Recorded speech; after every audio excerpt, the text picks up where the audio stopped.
নমস্কার বন্ধুরা, all in one চ্যানেলে আপনাদের সবাইকে স্বাগত জানাই। আশা করি সবাই ভালো আছেন, সুস্থ আছেন। আমরাও ভালো আছি।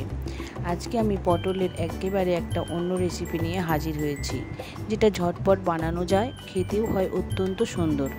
আমি প্রথমে পটল নিয়েছি 6টা, খুব সুন্দর করে ধুয়ে পরিষ্কার করে নিয়েছি। পটলটাকে লম্বালম্বিভাবে 4 ভাগে কেটে নিয়েছি। এবার ফ্রাই প্যানে কিছুটা তেল দিয়েছি, ফ্রাই প্যান নয়, প্যানের মধ্যে কিছুটা তেল দিয়েছি।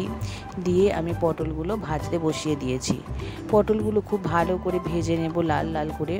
খুব সুন্দর করেই ভেজে নিতে হবে, নইলে চিংড়ি মাছের সঙ্গে দিলে গন্ধ হবে একটা। এবার পটলটা ভালো করে ভেজে আমি তুলে নেব। যেগুলো একটু অল্প ভাজা কম মনে হবে সেগুলো একটু রেখে দেব, পরে আমি ওগুলো ভালো করে আরও ভেজে নেব। সবগুলোই দেখুন প্রায় ভাজা হয়ে গেছে। এই কটা একটু কম ভাজা মনে হচ্ছিল, আমি রেখে দিয়েছি, পরে ওইগুলোকে ভেজে নেব। এবার ওই কড়াইয়ের মধ্যে কিছুটা পরিমাণ তেল দিয়ে দেব। খুব বেশি তেল দিইনি, দেখুন 1 চা চামচের মতোই হবে। এবার ওতে কিছুটা পরিমাণ কালো জিরে আমি দিয়েছি। কালো জিরে দেওয়ার পর চিংড়ি কিছুটা ছাড়িয়ে নিয়েছিলাম, 250 গ্রাম চিংড়ি আমি ছাড়িয়েছিলাম, সেই চিংড়িটা এর মধ্যে দিয়ে ভালো করে ভেজে নিতে হবে। চিংড়িটাতে আগে থেকে যেহেতু নুন বা হলুদ মাখায়নি, ওই জন্য ভাজার সময় নুন ও হলুদ দিয়ে দেব। আর লঙ্কা গুঁড়োও দেবো কিছুটা।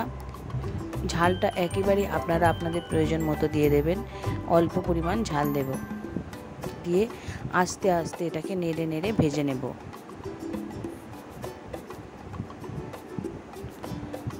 এবার ভাজার সময় কিছুটা পরিমাণ চিনিও দিয়ে দেবো তরকারিটার মধ্যে, যখন টেস্ট ব্যালেন্স করার জন্য, সেটা ওই জন্য আগেই দিয়ে দিচ্ছি। তাহলে চিংড়ির ভাজাটাও খুব ভালো হবে।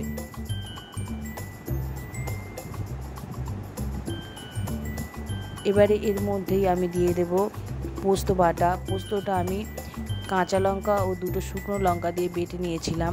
2 টেবিল চামচ পোস্ত আমি নিয়েছি। এই পটল চিংড়িটা শুধুমাত্র পোস্ত দিয়েই করব, আর কোনো রকম মশলা দেব না। খুব কম উপকরণে এটা খেতে অত্যন্ত সুস্বাদু হয়। আপনারা চাইলে অবশ্যই একবার বাড়িতে বানিয়ে নিতে পারেন। মশলাটা কষার সময় হালকা জল দিয়েছি। এবার মশলাটাতে কিছুটা পরিমাণ দুধ দিয়ে দেব। দুধ দেব 1/2 কাপের মতো।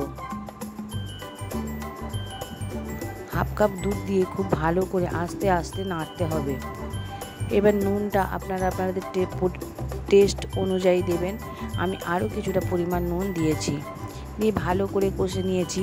এবার ভেজে রাখা পটলগুলোর মধ্যে দিয়ে আরও ভালো করে কষে নিচ্ছি। খুব ভালো করে আমি মশলাটা কষিয়ে নিয়েছি। এবারে মশলা বাটা জলটা, মানে পোস্ত বাটা জলটা আমি এর মধ্যে দিয়ে দিচ্ছি।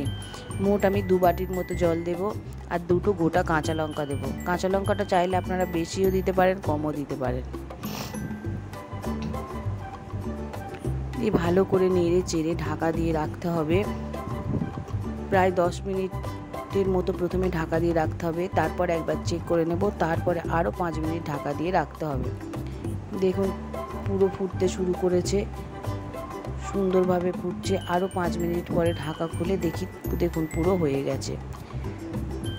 এটা খেতে অত্যন্ত সুস্বাদু হয়, গরম ভাতের সঙ্গে আপনারা খেতে পারেন, খুবই ভালো লাগে।